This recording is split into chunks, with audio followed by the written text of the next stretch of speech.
Let's first begin by putting all the y terms on one side and all the x terms on the other side. So there are no x terms except for this naughty dx here, so then this would become 2y over y squared plus 6 dy, and dx is by itself on the right hand side.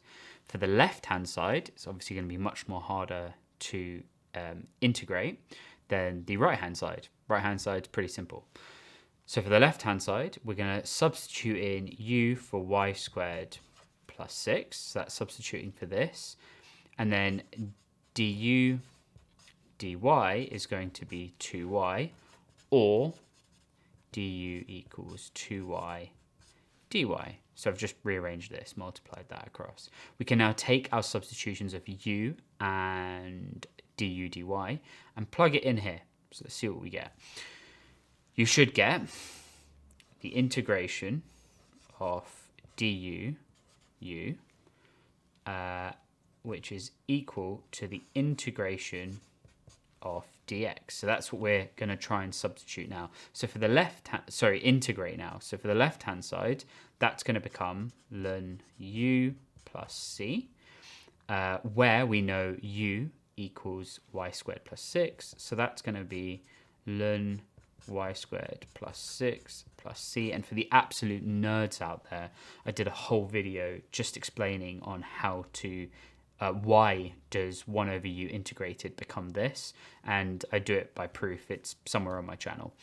Right hand side is just x. Obviously 1 integrated becomes x, so you're going to get ln y squared plus 6 equals x plus c. Now these constants are arbitrary. Obviously there's a c here and a c here when you integrate. This could be called c1 and this could be c2, but c1 plus c2 equals just c. It's just a constant. So now we exponentiate both sides because we want to get rid of this ln. We want to get y by itself. So that's essentially going to be, if I do e to there, e and e. So pretend now these are above. Obviously, I just can't be bothered to write it out again. And then we can make it look, or we could move this c here. So that could be plus c here. And then there's an e here.